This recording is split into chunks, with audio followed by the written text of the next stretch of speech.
Et bonjour, bonjour! Allez, c'est parti pour la petite présentation. Donc, je m'appelle Jennifer, j'ai 35 ans. Je suis issue du milieu du sport et de l'univers de la formation. C'est une toute première pour moi sur YouTube. En tout cas, d'un point de vue perso, d'un point de vue pro, vous avez peut-être eu l'occasion déjà de suivre certaines de mes formations ou certains de mes cours de fitness en ligne. Pour ceux qui me reconnaissent, coucou! Et puis pour les autres, bienvenue. Alors aujourd'hui, je vais aborder un thème qui concerne particulièrement nous, les nanas, puisqu'il s'agit de la grossesse. Donc moi-même, je démarre cette aventure pour la première fois de ma vie. J'en suis, à l'heure où je vous tourne cette vidéo, à mi-parcours pile poil. Ça fait 4 mois et demi que je suis enceinte. Et j'ai décidé, au travers de ce vlog, de vous parler de mon premier trimestre. Alors pourquoi je décide de faire ce vlog? C'est tout simplement, en fait l'objectif c'est du partage d'informations. Pourquoi? Parce que moi-même, démarrant cette aventure pour la première fois, je me suis vite aperçue que j'avais naturellement besoin de connaissances, de contenu, de conseils à ce sujet-là. Et on a beau se renseigner auprès des copains, des copines, des mamans, des personnes qui ont eu l'expérience, on en revient toujours à, bon ça fait partie de notre génération, à consulter un petit peu ce qui se fait sur Internet. Donc les vlogs de grossesse, voilà, les forums, YouTube, etc. Donc je me suis dit, bah, pourquoi pas partager mon expérience à titre d'information. Je ne me proclame pas avoir une quelconque expérience particulière ou quoi que ce soit d'autre à ce sujet-là, c'est juste la diffusion d'informations et puis bah, si ça peut en rassurer certaines, et bah, tant mieux. Voilà, donc en gros l'idée c'est quoi? C'est de rassembler dans cette vidéo que je vais faire de manière assez structurée, je vais vous parler de plusieurs points, c'est de rassembler en gros bah, les différentes étapes de mon premier trimestre.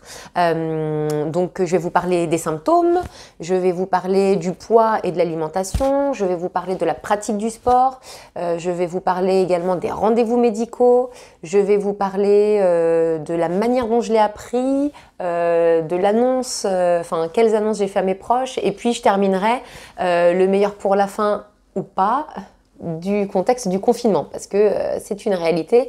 J'ai passé ce premier trimestre de grossesse dans le contexte actuel de confinement. Donc voilà, juste pour vous situer là, à l'heure où je vous tourne la vidéo, on est en mai 2020, donc mon premier trimestre concerne le mois de février, mars et avril.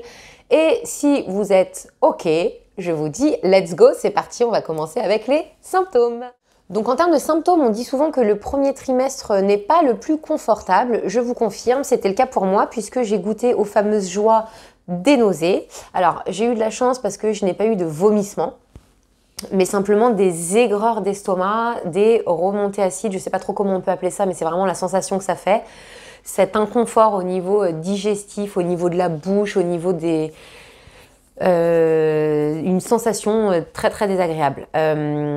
Pour vous dire, ça se compte vraiment sur les doigts d'une main. J'ai dû peut-être aller 4-5 fois, j'ai dû pencher ma tête par-dessus la cuvette des toilettes avec une très très grosse envie de vomir, sauf que non, c'était juste bah, de la bile, il n'y a pas grand-chose qui sortait. Très très désagréable, on a l'impression que ça remonte ici et en fait il n'y a rien qui sort, donc bon, ça soulage même pas. Mais voilà, ça se compte sur les doigts d'une main, donc c'est pas beaucoup et ça se passait, je dis ça parce qu'on parle souvent des nausées matinales, ça s'est passé à chaque fois le matin très très tôt. Donc voilà en ce qui concerne les nausées, toujours d'un point de vue buccal, tout le temps un arrière-goût dans la bouche.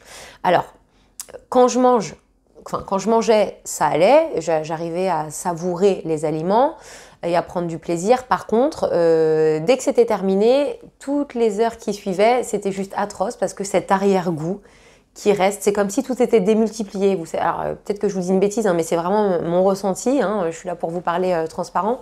C'est comme si tout ce qui est de mauvais dans un produit, trop de sucre, trop de sel, trop de gras, et ben, on le sent, l'odorat est décuplé, le goût c'est pareil et du coup bah, ça passe mal en fait.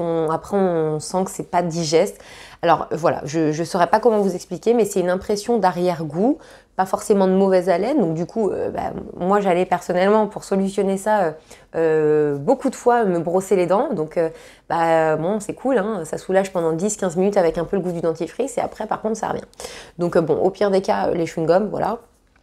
Sinon, toujours au niveau de cet aspect-là, les gencives qui saignent. Alors bon, ça apparemment c'est monnaie courante, donc je me suis pas trop inquiétée. Moi c'est arrivé à partir du 2e mois. Donc en effet, un petit peu de saignement au niveau des gencives. À ce qu'il paraît, au niveau des hormones, lorsqu'on est enceinte, on a un petit peu moins de défense au niveau de la plaque dentaire. Donc c'est sujet à ça. Donc voilà, moi c'est mon cas. La solution que j'ai trouvée, c'est du coup de vraiment avoir une hygiène au niveau des dents vraiment irréprochable, à me brosser beaucoup plus les dents, et du coup j'ai acheté un dentifrice exprès pour ça, Parodontax, quelque chose comme ça, et un bain de bouche. Donc voilà à ce niveau-là. Continuons sur les symptômes au niveau du sommeil.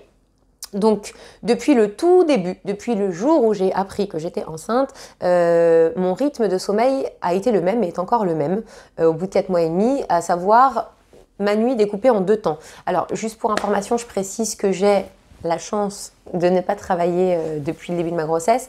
Je vous dis ça pourquoi? Parce que je n'ai pas besoin de mettre de réveil. Et du coup, mon rythme, c'est celui-ci. Je me couchais, je me couche aux alentours de minuit, minuit et demi, 1 heure, parfois 1 heure et demie. Bref, j'ai pas changé forcément mes habitudes. Et puis vers 5 heures du matin, 6 heures, 7 heures quand j'ai de la chance, wakey wakey, je me réveille, impossible de me rendormir, et ça c'est pendant 3 heures, 4 heures. Donc pendant ce temps-là, qu'est-ce que je fais? Je consulte un petit peu les vlogs YouTube, je me renseigne un petit peu, à droite, à gauche. Bref, je fais un petit peu ma vie, j'essaie de rester quand même voilà, sans lumière, au calme, dans la chambre, tranquillement. Et puis j'ai la chance de me rendormir du coup sur les coups de voilà, 9h jusqu'à 11h, 11h30. Donc bon, ça me gâche une partie de la matinée, mais voilà, le rythme est tel qu'il est. C'est comme ça depuis 4 mois et demi, ça ne change pas. Soit. Voilà. Concernant toujours le sommeil, pas de sieste. Pourtant, je pourrais avoir l'occasion d'en faire, mais déjà que je me couche assez tard, je trouve, j'évite d'en faire parce que du coup, j'ai peur de ne pas pouvoir m'endormir le soir. Donc, pas forcément de sieste, pas le besoin, pas l'envie, voilà. Autre symptôme, la tête qui tourne, les étourdissements. Vous savez, quand vous vous levez trop vite, et vous avez un petit peu l'impression d'avoir la tête qui tourne, les yeux flous, etc. Moi, c'était ça constamment. Donc là, ça me le fait un petit peu moins depuis 1 mois. Mais voilà, dès que je me levais du canapé, dès que j'étais en position assise ou allongée, je me levais, c'est comme si je m'étais levée trop vite et j'étais obligée de m'accroupir par terre pour que ça se calme. Donc ça durait 2 secondes et demie. Mais voilà, cette sensation du coup de tête qui tourne au lever. Au niveau du transit, alors, comment vous dire? Transit extrêmement lent. Alors déjà que d'habitude, c'est pas oufissime. Voilà, sans trop rentrer dans les détails. Là, voilà, on va dire que c'est autour de peut-être 1 fois tous les 3 jours. Donc voilà, je ne vais pas rentrer dans les détails, mais transit super lent et peu de contenu. Voilà. Concernant le pipi, ça c'est connu, hein, on fait beaucoup plus d'allers-retours aux toilettes que d'habitude. Je confirme, c'est le cas. Par contre, ce qui est dingue, c'est que souvent on a grave envie d'aller aux toilettes. Enfin, moi en tout cas, c'était le cas. Et c'est pour un tout petit pipi. Donc du coup, on se dit, waouh, la vessie peut pas contenir beaucoup. Alors je sais pas si c'est le bébé qui appuie ou quoi aux caisses, mais en tout cas, je confirme beaucoup d'allers-retours aux toilettes. Voilà, en ce qui concerne les symptômes, je pense que j'ai fait le tour. Donc écoutez, si le cœur vous en dit, je vous propose de passer au second point qui est le poids et l'alimentation. Le bilan de ce premier trimestre au niveau poids, il est négatif. J'ai perdu un tout petit kilo, à l'issue de ces 3 mois. Alors les causes, je pense qu'elles sont liées en partie à ce que je vous ai dit là quand je vous parlais de mon inconfort au niveau de la digestion, au niveau des aliments, etc. J'ai eu du coup beaucoup de freins alimentaires, des choses que j'adorais avant. Enfin, en tout cas que je mangeais de manière quotidienne, les produits laitiers, le petit yaourt en dessert, les gâteaux, le chocolat, les plats en sauce, des plats un petit peu gras, voilà, des choses de la vie quotidienne, pardon, et bien ça ne passe plus. Même à l'heure d'aujourd'hui, ça ne passe plus. Donc quelque part, j'ai envie de dire, tant mieux, ça m'évite de manger tout et n'importe quoi. C'était vraiment des envies de frais. Envie de choses qui ne sont pas cuites, une salade de tomates, concombre, pamplemousse, voilà, des choses assez fraîches. Bon, les pâtes pouvaient passer, mais pas de sauce. Bon, bref, voilà. Donc beaucoup de changements au niveau de l'alimentation. Donc je pense que forcément, bien évidemment, ça a joué sur cette toute petite perte de poids. Puisque dès lors qu'on change les habitudes, voilà, le corps réagit. Donc je vous cache pas que j'étais la première étonnée. parce que de manière générale au quotidien pardon, j'ai quand même un sacré bon coup de fourchette. Je ne lorgne pas sur les quantités, voilà, de manière générale. Je fais du sport quotidiennement et j'adore la bouffe et j'adore les moments de partage entre amis, les apéros, les restos, etc. Donc je me prive pas forcément là-dessus. Voilà, j'essaie d'être juste raisonnable, enfin voilà, sur une semaine, sur le long terme, quoi. Mais voilà, bah là, beaucoup de choses ne passaient plus. Donc voilà pour le poids, pour l'alimentation. Au niveau des boissons, l'eau, il n'y avait que l'eau qui passait, que l'eau qui passe encore, toujours. Que de l'eau, que de l'eau, que de l'eau. Donc niveau alcool, j'ai pas forcément eu beaucoup de soucis parce que en temps normal, je bois pas forcément beaucoup. Voilà, à l'occasion, je trinque avec un petit verre avec les copains, les copines. Mais sinon, ouais, je bois parfois, pareil, du Coca Zéro. Donc là, ça passe un petit peu moins. Voilà, en gros, c'est de l'eau, quoi. Et c'est pas plus mal parce que l'eau, bah, c'est bien de boire plus pendant la grossesse, en plus de ça. Du coup, le bilan de ma shape, entre guillemets, à l'issue de ces 3 premiers mois, bah écoutez, je vais vous mettre quelques petites photos. Photo 1, photo 2, photo 3, février, mars, avril. Voilà, je pense que j'ai légèrement séché, ça se voit au niveau de mon visage, peut-être au niveau de mes jambes. Comme vous pouvez vous en apercevoir, le ventre est complètement invisible. Donc voilà, le bilan, c'est quoi? C'est qu'il est à la fois positif et à la fois un petit peu frustrant. Je vais être très honnête avec vous. Positif, pourquoi? Parce que bah, forcément, quand on est une nana, surtout, enfin n'importe qui en fait, hein, on se pose la question de se dire, voilà, combien de kilos je vais prendre? Est-ce que ça va pas trop me déformer? Enfin, je pense que c'est un petit peu naturel chez nous, les nanas, voilà, de se questionner un petit peu à ce niveau-là. Alors, à moindre mesure chez certaines, et tant mieux, franchement, tant mieux. Mais moi, en tout cas, c'était le cas. En toute transparence, je me suis beaucoup questionnée. Je me suis dit, tiens, je serais curieuse de voir à la grossesse, est-ce que je vais prendre beaucoup de poids, vite, lentement, bon bref. Donc du coup, rassurant dans un certain sens, là, cette non-prise de poids, parce que, bon bah voilà, au moins je me dis, bon bah on part sur, entre guillemets, une bonne lancée, sans trop d'handicap au niveau du poids, de la prise de poids. Par contre, néanmoins, très frustrant parce que bah, physiquement on ne voit rien et bah, clairement moi qui suis quelqu'un d'assez, enfin n'importe qui hein, mais moi je suis particulièrement cérébrale, le fait de ne rien voir, de ne rien palper, de ne rien sentir de particulier à ce niveau-là, je ne réalise pas. Voilà, je n'en prends pas conscience. Là, à l'heure où je vous parle, ça fait simplement 2 petites semaines, voilà, au bout de 4 mois et des poussières, que le ventre est enfin un peu sorti. Donc bon, clairement, bon, je vous en parlerai après en fin de vidéo, mais je pense que le confinement y a joué. Je vous expliquerai pourquoi. Donc voilà au niveau de la shape. Du coup, pour la suite, je vous propose d'enchaîner sur les différents rendez-vous. Concernant les rendez-vous, alors il faut savoir que je suis suivie en clinique. Pourquoi une clinique? Tout simplement parce que lorsque j'ai appris que j'étais enceinte, j'ai voulu vite fait bien fait consulter un praticien pour savoir concrètement ce qu'il en était de cette grossesse. Et clairement, pour celle qui me suivait habituellement, ma gynéco, c'était juste impossible d'avoir un rendez-vous. Les délais étaient beaucoup trop longs et les horaires ne me convenaient pas. Donc, j'ai surfé sur Doctolib et j'ai trouvé dans un délai de 2 semaines ce gynéco qui exerçait en clinique avec lequel ça se passe bien. Donc, j'ai continué avec lui. Et pour le coup, voilà, j'ai un rendez-vous mensuel, un rendez-vous, une consultation où le gynéco vérifie plusieurs choses. Il me prend ma tension, il me pèse, il vérifie mon col. Et puis, il contrôle mes prises de sang. J'ai une prise de sang par mois, étant donné que je ne suis pas immunisée contre la toxoplasmose. Vu que ce gynéco est aussi obstétricien dans la clinique, voilà, il accouche aussi les patientes. Du coup, j'ai la chance qu'il ait le matériel à disposition dans son bureau. Et au travers de ce petit rendez-vous mensuel, à chaque fois, j'ai le droit à une mini-échographie avec le Doppler là, pour écouter le cœur du bébé. Voilà.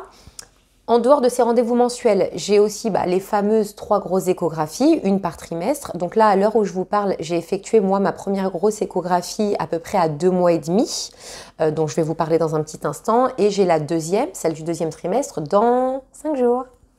Voilà, donc j'ai trop hâte. C'est là qu'on verra le sexe, on prendra toutes les mesures, etc. À ce qui paraît, c'est la plus grande. Voilà, c'est celle où il y a le plus d'informations. Revenons-en à cette première échographie. Donc première échographie, voilà, ça se passe bien, rien à signaler. Si, quelque chose à signaler, j'y suis allée seule. J'ai pas pu y aller avec mon copain parce qu'il a été refusé à la clinique à cause du coronavirus. Donc ça m'a un peu beaucoup frustrée, surtout pour lui. J'étais très triste et très déçue de ne pas pouvoir partager ce moment très important avec lui. Donc voilà, j'en ai versé une petite larme à la fin du rendez-vous, tellement j'étais embêtée. Mais après, voilà, je me suis ressaisie, je me suis dit que c'était pas grave et que valait mieux qu'il assiste aux 2 suivantes et à l'accouchement que voilà, cette première échographie qui finalement n'est que la première. Et voilà. Donc bon, voilà. Donc tout se passe bien à cette échographie-là. Par contre, c'est à partir des jours qui ont suivi, des semaines qui ont suivi, que l'angoisse a commencé. Alors je vous explique pourquoi. Alors je ne veux pas du tout vous inquiéter à ce sujet-là, je veux juste vous informer. Je vous le rappelle, l'objectif de cette vidéo, c'est juste de vous partager mon expérience et peut-être de vous informer, de vous rassurer sur certains points, en tout cas je l'espère. Donc moi, du coup, j'ai eu une petite péripétie. À l'issue de cette échographie-là, on oriente les futures mamans pour faire du coup la fameuse prise de sang et déceler la trisomie 21. Il s'avère que cette prise de sang, pour moi, les résultats ont été négatifs. Pourquoi? Parce que j'étais tout simplement considérée comme étant dans une zone à risque. Alors, je m'explique. Cette prise de sang, elle est calculée en fonction de 3 critères. L'âge de la maman, la clarté nucale du bébé, c'est la longueur de la nuque, ainsi que le taux d'hormones que vous avez dans le sang. Pour ma part, 35 ans. Clarté nucale impeccable à l'échographie, rien à signaler. Et au niveau des hormones, j'avais 2 hormones qui étaient assez faibles. Donc du coup, le bilan de cette prise de sang était négatif dans la mesure où j'étais considérée comme étant dans une zone à risque. Pourquoi? Parce que cette prise de sang vous donne une probabilité. Ça vous calcule en gros le pourcentage de risque que vous avez d'avoir un bébé atteint de trisomie. Pour mon cas, c'était 1 sur 833. Alors, comme ça, on se dit, enfin moi je me suis dit, 1 sur 833, ça va. J'ai une chance sur 833 grossesses que le bébé soit atteint, donc je ne me suis pas trop inquiétée. Mais il n'en demeure pas moins que, en dessous de la probabilité de 1 sur 1000, on est considéré comme étant dans une zone à risque. Et dans ce cas-là, on nous préconise un deuxième test. Et ce test-là est un petit peu plus poussé. Toujours une prise de sang, hein, voilà, ça fait pas mal, mais ce test est plus poussé, les résultats sont plus longs puisque c'est un calcul du nombre de chromosomes du bébé. Donc là, contrairement à la première prise de sang où il s'agit juste d'une probabilité, là pour la seconde prise de sang, qui s'appelle le DPNI, diagnostic prénatal non invasif, voilà, ça vous calcule les chromosomes du bébé, et là par contre le résultat c'est oui ou non, le bébé est atteint de trisomie. Donc c'est même pas une probabilité, en plus il est fiable à 99,9%. Donc autant vous dire que c'est les résultats d'une vie, quoi. Donc voilà, pour ma part, j'ai dû faire ce deuxième test, donc je ne vous raconte pas l'angoisse. Déjà, il s'est passé un délai, dès lors que j'ai eu les résultats, il s'est passé un délai d'une bonne grosse semaine avant que je puisse de nouveau aller voir mon gynéco pour qu'il me donne l'ordonnance et les explications pour faire ce deuxième test. Et ce deuxième test, alors j'ai eu de la chance, j'ai eu les résultats au bout de 10 jours, ça peut aller jusqu'à 3 semaines. Donc voilà, 10 jours plus tard, j'ai enfin eu les résultats que j'attendais tant, qui nous ont tant angoissés, et le résultat était négatif, donc par chance. Voilà, c'était un immense soulagement. Rien que d'en parler, j'ai les frissons. C'était vraiment une étape, une épreuve dans cette grossesse à laquelle on ne s'attend pas forcément. Une épreuve qui est difficile à vivre, mine de rien, parce que c'est de l'angoisse, on n'y connaît rien, on s'interroge, on flippe, quoi. Donc du coup, voilà, c'était une période un peu compliquée. Tout à l'heure, je vous expliquais que mon ventre n'était pas forcément sorti. Je suis persuadée que c'est aussi un petit peu dû à ça. Voilà. Bon, bref, passons. Donc par chance, et on en est très reconnaissant, le bébé est en bonne santé, c'est vraiment tout ce qui compte. Voilà, juste pour la petite information, donc là je vais vous parler vraiment perso. À l'âge que j'ai, à 35 ans, pareil, mon copain il a le même âge, ni moi ni lui, on s'est jamais vraiment mis de pression, même pas du tout. Enfin, surtout moi en tant que femme, avec mon horloge biologique, et c'est quand même moi qui construis un petit peu le truc. Je me suis jamais mis la pression en me disant ah, il serait peut-être temps à 35 ans de t'y mettre, etc. Mais alors, jamais. Il y a encore 6 mois de ça, si on m'avait dit là où j'en serais aujourd'hui, voilà, j'y aurais pas forcément cru. Donc ça n'en reste pas moins une super bonne nouvelle et je vous expliquerai après comment c'est arrivé et tout.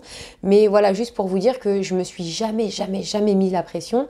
Et là, honnêtement, quand j'ai réalisé au travers de ce test sanguin que j'étais considérée comme étant dans une zone à risque due en partie à mon âge avancé, parce que c'est au-delà de 35 ans que ça commence à rentrer dans une catégorie, là, je vous cache pas que je me suis posé 2 secondes et je me suis dit, bon, bah finalement, c'était peut-être pas plus mal qu'on décide de s'y mettre gentiment. Voilà, donc franchement, je suis désolée d'avoir ce discours.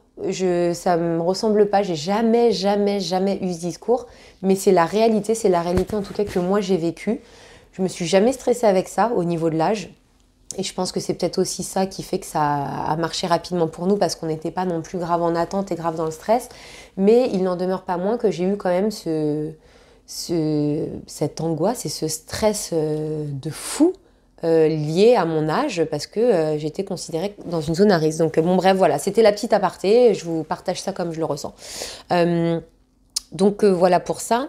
Pour information, ce test-là, c'est un test qui coûte cher, il coûte à peu près 400 €, un petit peu moins. Il est pris en charge par la Sécu pour les nanas qui sont, comme moi, considérées en zone à risque. Donc du coup, voilà, c'est pris en charge. Pour les personnes, pour les mamans, les futures mamans qui veulent le faire juste pour se rassurer, même si elles ont eu un super résultat et une probabilité qui dépasse les 1 sur 1000, c'est complètement possible de le faire, c'est juste que du coup, il n'est pas pris en charge. Donc voilà pour ça. C'est tout pour les rendez-vous, en tout cas à la clinique. Et sinon, j'ai eu 2 autres rendez-vous. J'ai pris un rendez-vous chez l'ostéo. J'avais un petit peu mal dans le bas du dos, donc je me suis dit que c'était l'occasion. J'ai souvent l'habitude chaque année d'y aller entre 1 et 3 fois. Donc là, je me suis dit que c'était bien l'occasion. J'ai bien fait parce que visiblement, il m'a replacé pas mal de trucs. Et puis, il m'a invité à revenir vers le 3e trimestre. Et puis, j'ai eu aussi mon premier rendez-vous avec une sage-femme. C'est ce qu'on appelle le rendez-vous prénatal.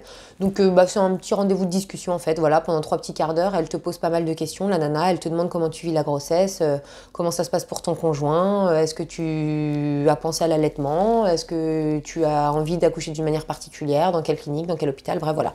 Donc, c'est un dialogue, on t'écoute, on te conseille, tu poses tes petites questions et ça fait du bien.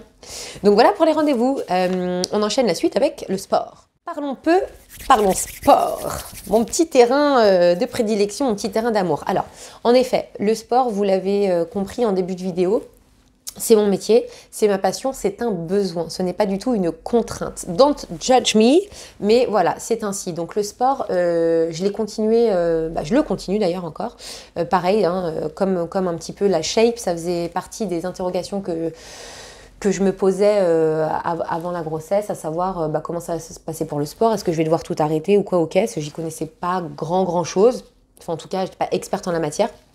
Et du coup, pour tout vous dire, le 1er mois et demi, je n'ai absolument rien changé à mes habitudes. À ce moment-là, ma salle était encore ouverte, donc j'ai continué ma petite routine. Ma petite routine, c'est quoi? C'est un petit circuit training muscu.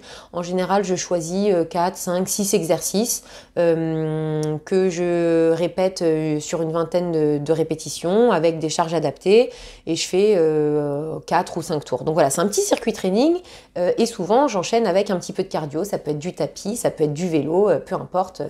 Je fais vraiment en fonction de mes envies le jour J. Je regarde les machines qui sont dispo, je me prends vraiment pas la tête. J'ai jamais vraiment suivi un programme hyper particulier, hyper personnalisé. Après voilà, ça fonctionne pour moi. C'est comme ça que j'aime bien le vivre. J'aime bien vivre le sport que je fais. Je veux absolument pas que ça devienne une contrainte. Donc moi, je me suis jamais fixé des objectifs en particulier. C'est juste un petit moment qui est là pour me faire du bien, pour m'entretenir, pour me garder en forme. Donc j'ai continué le premier mois et demi puisque ma salle était ouverte, je n'ai absolument rien changé. Voilà, j'ai pas eu forcément envie de réduire ni mes charges ni mes efforts parce que j'en ai pas ressenti le besoin tout simplement. Donc voilà, je me suis quand même renseignée un petit peu à droite à gauche auprès des collègues, auprès des copines, auprès des docteurs, de savoir si vraiment il y avait des choses à pas faire, à proscrire. Et je vais vous dire la phrase que vous avez certainement déjà entendue 1000 fois, mais qui est tellement vraie. Tant que vous vous écoutez, todo va bene. Voilà, moi franchement, je suis partie du principe, comme d'habitude, où je me suis dit, bon je m'écoute. Si je me sens de faire ça, j'y vais. Si je me sens pas, j'arrête. Et puis voilà. Donc voilà, pas de prise de tête concernant le sport. Par contre, mi-mars, confinement, salle fermée. Donc du coup, la fameuse heure de sortie dont on avait le droit avec le confinement, je l'ai optimisée à chaque fois avec soit une heure de running à petit rythme. Hein. C'était un running mamie, hein, tranquille. Hein. Voilà, pareil, une fois de plus, je m'écoutais. Il y a parfois même, je mettais mes baskets et je courais. Je voyais que non, l'envie n'était pas là. Donc c'est pas grave, j'ai marché pendant une heure, mais au moins j'étais active. Donc voilà, une heure par jour. Entre la marche et le run. Donc voilà, là je vous cache pas que depuis maintenant 2 semaines qu'on est déconfiné, je sors un petit peu plus. Parfois je fais 2 sorties dans la même journée. Parfois je fais une sortie longue où j'en profite pour me balader dans la forêt, etc. 1 heure et demie. Enfin bon bref, la marche, c'est super en plus, hein, ça c'est préconisé pendant la grossesse. Donc c'est cool et puis ça me fait pas forcément générer un trop gros effort. Donc je prends plaisir en plus à sortir, à prendre l'air. Voilà pour ça, c'est tout je crois pour le sport. Donc écoutez, je vous propose d'enchaîner la suite sur les annonces et la manière dont je l'ai appris. Alors, comment je l'ai appris? Eh bien écoutez, je vais être très cash avec vous. Première tentative, première réussite. J'ai beaucoup de chance, on a beaucoup de chance, on en est conscient, j'en suis très reconnaissante. J'imagine très bien qu'il y a beaucoup de femmes qui attendent ça avec impatience pendant des mois, pendant même des années, et que pour certaines, ça prend beaucoup plus de temps que pour d'autres. Donc pour ça, vraiment, je suis reconnaissante de ce qui nous arrive. Comme je vous l'ai expliqué tout à l'heure, on n'a jamais vraiment attendu à fond après ça avec mon copain. Peut-être que, c'est ce qu'on dit, peut-être que ça y a joué, le fait de ne pas être trop stressé et être dans l'attente, mine de rien, on a pris ça avec un petit peu plus de recul. Et voilà, à partir du moment où on s'est dit on tente, c'est passé. Pour être très honnête avec vous, c'est en janvier où on s'est dit, voilà, bon, peut-être que ça va prendre 6 mois, 8 mois, 1 an. On ne sait pas, on n'a qu'à se lancer gentiment et on voit sans pression ce que ça donne. 15 jours plus tard, le polichinelle était dans le tiroir, hein, comme on dit. Donc non, voilà, c'est une chance, c'est cool. Je m'attendais absolument pas à ce que ça arrive si vite, ni lui, ni moi. Ce qui s'est passé, c'est que j'ai eu du coup un retard de règles, hein, bien évidemment. Premier jour de retard, bon ok. Deuxième jour de retard, ah ok. Troisième jour de retard, bon ok, ça m'arrive jamais. Bizarre. Mais je me suis dit, ce serait quand même ouf que ça matche dès la première tentative. Donc j'ai attendu le 4e jour. Là, j'ai commencé sérieusement à m'interroger en me disant, il y a peut-être moyen. Donc c'est là que j'ai commencé à regarder un petit peu sur Internet et tout, à comparer les trucs. 5e jour, 6e jour, là je me suis dit, bon allez, demain je vais acheter un test de grossesse quand même pour en avoir le cœur net. Et du coup, voilà, au bout de 7 jours de retard de règles, j'ai fait mon test de grossesse en rentrant du travail. Et il s'avère qu'il était positif. Alors, comment vous dire ? Vous savez, j'ai acheté le digital là, de Clearblue qui t'indique aussi la durée de grossesse. J'ai fait mon petit test tranquillement. Bon, très honnêtement, avec 7 jours de retard, je m'attendais à ce qu'il soit positif. Mais c'était tellement dingue pour moi que ça se passe du premier coup qu'il y avait quand même une part de moi où je me suis dit, mais ce serait dingue. Enfin, Donc bref, je fais mon test, je le laisse poser pendant 5 minutes, je fais ma petite vie. Et puis je me relève pour aller le chercher et là je vois écrit noir sur blanc, enceinte 2 à 3 semaines. Je suis retournée m'asseoir dans le canapé, je me suis parlé toute seule en disant mais c'est un truc de ouf, c'est un truc de fou. Donc j'avais du mal à y croire, mais en même temps c'était juste logique. Et voilà, du coup j'étais contente, mais j'étais un peu sonnée quoi. C'est quand on réalise pas en fait, on réalise pas au moment où on voit ça, c'est concret. Bon bref, donc Du coup, émotion. Une heure plus tard, mon copain est arrivé, est rentré du travail. Je lui ai préparé à manger et j'ai mis le test de grossesse dans une petite boîte à gâteaux pour le dessert. Et du coup, il a découvert ça. Il était aussi étonné que moi, aussi ému. Donc voilà, c'était cool. Donc voilà pour l'annonce à mon copain. Ensuite, peut-être au bout d'un mois et demi, je l'ai annoncé à ma sœur qui est maman d'un petit garçon de 2 ans. Elle a 3 ans de moins que moi. Je les ai invités pour le goûter avec son chéri et son petit. Et puis, vous savez, les lightbox, là, les boîtes lumineuses où vous écrivez ce que vous voulez avec les lettres, je lui avais acheté ça au petit, à mon petit-neveu, et j'avais marqué futur cousin. Et du coup, pendant le goûter, voilà, il a ouvert son petit papier cadeau, il a vu, ses parents ont pu lire futur cousin. Et là, pareil, étonné, embrassade, super content et tout. Donc voilà, ça c'était cool. Dans les semaines suivantes, je l'ai annoncé au fur et à mesure, à tous les copains-copines, enfin en tout cas à ceux que j'ai pu voir. Donc j'ai fait des petits restos, des petits apéros de manière individualisée à chaque fois. Voilà, parce que pour moi c'était un moment très très important, un moment de partage important, quoi. On vit pas ça tous les jours. Et puis, les amis sont très très importants, sont très très présents dans ma vie de tous les jours. Je suis très bien entourée, j'ai la chance d'être bien entourée et d'avoir beaucoup de proches sur qui je peux compter. Donc j'avais vraiment envie de partager ça de manière concrète avec eux. Donc j'ai eu la chance de pouvoir en voir quelques-uns au travers de quelques bouffes ensemble. Donc c'était cool, il y en a qui ont eu les larmes aux yeux, il y en a qui ont pleuré, il y en a qui croyaient pas, qui voulaient pas y croire. Donc c'était génial de recueillir toutes ces émotions-là. Et après, alors mes parents, j'ai pas pu leur dire tout de suite parce qu'ils habitent en Bretagne et je voulais absolument pas passer par Skype ou par visio. Donc je me suis dit, bon, je vais me réserver un petit billet, on va se faire un petit week-end pour l'annonce, c'est ce qu'on avait fait pour ma sœur. Sauf qu'entre-temps, bingo, confinement, impossible. Donc du coup, voilà, je me suis résignée, j'ai fait un petit Skype parce que je me suis dit quand même qu'ils avaient le droit quand même d'être informés aussi et pas trop tard, donc bon, un Skype, mais au moins comme ça ils étaient au courant, ils étaient contents. Et après, confinement oblige, il me restait quand même une petite partie des amis à qui j'avais pas encore eu l'occasion de leur dire, malheureusement. Donc du coup j'ai fait des visios avec les plus proches, où je leur ai annoncé, et puis donc voilà, avec une petite frustration, parce que c'est un moment de partage qui est un petit peu voilà, qui est différent, quoi. Donc voilà, et puis après, officiellement, j'ai fait ma petite annonce là sur les réseaux il n'y a pas très longtemps, il y a une petite semaine seulement. Donc j'étais à 4 mois révolus, j'ai fait une petite photo sympathique sur les réseaux pour pouvoir annoncer. Donc du coup, d'ailleurs, devinez quoi, c'est seulement une fois qu'on a été déconfiné, donc là ça fait 15 jours à l'heure où je vous parle, c'est seulement une fois qu'on a été déconfiné et une fois que j'ai pu enfin le dire à tous ceux que je voulais, que, devinez quoi, mon bidon, il est enfin sorti. Alléluia. Je peux vous dire que... Mais je le savais, j'étais persuadée. Si, je le ressentais, gros comme une maison. Je me suis dit, il était confiné lui aussi pendant ces 4 mois là, il est tout petit. Et là, ça y est, les libertés reprennent. J'ai pu partager avec tous mes amis. Il n'y a plus cette frustration. Voilà, il y a les projets qui reviennent. Il y a tout qui se remet en route. Et le bidon aussi, il s'est mis en route. Donc, je suis doublement ravie. Pardon. Donc, voilà pour les petites annonces. Concernant les achats, franchement, j'ai rien acheté encore. Pourquoi ? Parce que déjà, je me dis que j'ai le temps. De 2, je connais pas encore le sexe. De 3, j'ai encore un peu de mal à envisager le truc, à me projeter. Je me dis que j'ai le temps, en fait. Je me stresse pas. J'attends tranquillement de voir. J'ai juste acheté un gros livre au tout début. Je crois que le livre s'appelle « J'attends un enfant » de Pernou. Enfin, c'est un gros livre où tout est bien détaillé semaine après semaine. Pas mal de bonnes informations.